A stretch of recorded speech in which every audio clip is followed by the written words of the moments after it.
ಉಸಿರಾಡುವುದನ್ನು ಮರೆತು ನೋಡುತ್ತಿತ್ತು ಪಾಂಡವ ಸೈನ್ಯ. ಅರ್ಜುನನ ಸಾವು ಖಚಿತವೆನಿಸಿಬಿಟ್ಟಿತು. ಆಗ ರಾಧೇಯನ ಗುರಿಯು ವಿಫಲವಾಗುವಂತೆ ಕೃಷ್ಣನು ಒಮ್ಮೆಲೆ ಕುದುರೆಗಳನ್ನು ತನ್ನ ಬಲವನ್ನೆಲ್ಲ ಬಿಟ್ಟು ಒತ್ತಿದನು. ಅವು ನೆಲಕ್ಕೆ ಮೊಣಕಾಲೂರಿದ್ದರಿಂದ ರಥವು 5 ಅಂಗುಲದ ಪ್ರಮಾಣದಷ್ಟು ತಗ್ಗಿತು.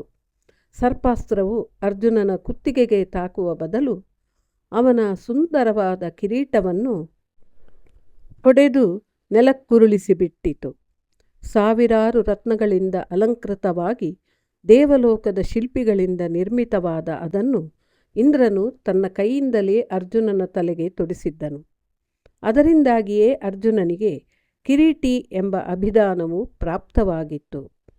ಪ್ರಾಣವೇ ಹೋದಷ್ಟು ಜೋರಾದ ನಿಟ್ಟುಸಿರು ರಾಧೇಯನಿಂದ ಹೊರಹೊಮ್ಮಿತು. ಅರ್ಜುನನನ್ನು ಕೊಲ್ಲುವ ಕನಸು, ದುರ್ಯೋಧನನು ಲೋಕವನ್ನಾಳುವ ಕನಸು ಎಲ್ಲವೂ ಮೃಗತೃಷ್ಣೆಯಂತಾಗಿ ಹೋಯಿತು. ರಾಧೇಯನನ್ನು ಕೋಪ ನಿರಾಶೆಗಳ ಕಣ್ಣೀರು ಕುರುಡಾಗಿಸಿತು. ಅವನು ಅದನ್ನು ತೊಡೆದು ಮೊದಲಿನಂತೆ ಯುದ್ಧ ಮಾಡತೊಡಗಿದನು. ಅರ್ಜುನನು ತನ್ನ ಸುಂದರ ಕೇಶರಾಶಿಯನ್ನು ಶ್ವೇತವಸ್ತ್ರವೊಂದರಿಂದ ಬಿಳಿ ಅಥವಾ ಸ್ವಚ್ಛ ವಸ್ತ್ರ ಬಿಗಿದು ಯುದ್ಧವನ್ನು ಮುಂದುವರೆಸಿದನು.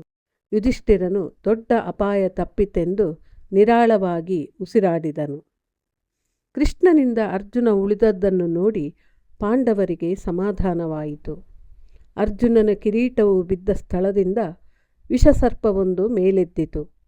ರಾಧೇಯನ ಮುಂದೆ ಬಂದ ವಿಷಸರ್ಪವು, ನಿನಗೆ ಗೊತ್ತಿಲ್ಲದೆ ನಾನು ನಿನ್ನ ಅಸ್ತ್ರದಲ್ಲಿ ಸೇರಿಕೊಂಡಿದ್ದರಿಂದ ಅದು ಅರ್ಜುನನ ಕತ್ತನ್ನು ಕತ್ತರಿಸಲಾರದೇ ಹೋಯಿತು.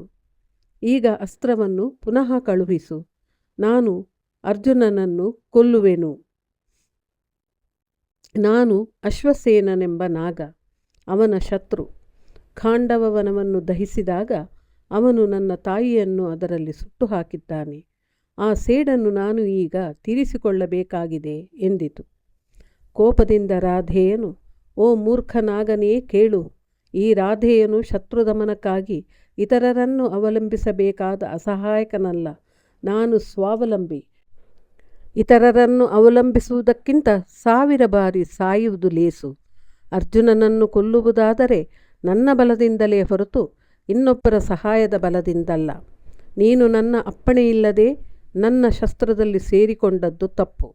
ನಾನು ನಿನ್ನನ್ನು ಕೊಲ್ಲುವುದಕ್ಕೆ ಮುಂಚೆ ನೀನು ಇಲ್ಲಿಂದ ಹೊರಟು ಹೋಗು ಎಂದನು. ಕೋಪವು ನಿರಾಶೆಯಿಂದ ಅಶ್ವಸೇನನು ತಾನಾಗಿಯೇ ಅರ್ಜುನನ ಮೇಲೆ ಬೀಳುವೆನೆಂದು ಹೊರಟನು. ಈ ಸರ್ಪವು ಬರುತ್ತಿರುವುದನ್ನು ನೋಡಿದ ಕೃಷ್ಣನು, ಅರ್ಜುನ, ತ್ವರೆ ಮಾಡು, ಈ ಸರ್ಪವು ನಿನ್ನನ್ನು ಕೊಲ್ಲುವುದಕ್ಕಿಂತ ಮೊದಲು ನೀನು ಇದನ್ನು ಕೊಲ್ಲು ಎಂದನು. ಅರ್ಜುನನು ತಕ್ಷಣ 6 ಚೂಪಾದ ಬಾಣಗಳಿಂದ ಆ ಸರ್ಪವನ್ನು ಕೊಂದು ಹಾಕಿದನು. ಅನಂತರ ಯುದ್ಧವು ಮೊದಲಿನಂತೆ ಮುಂದುವರಿಯಿತು. ಇದು ಮುಂದಿನ ಭಾಗದಲ್ಲಿ ಮುಂದುವರಿಯುವುದು.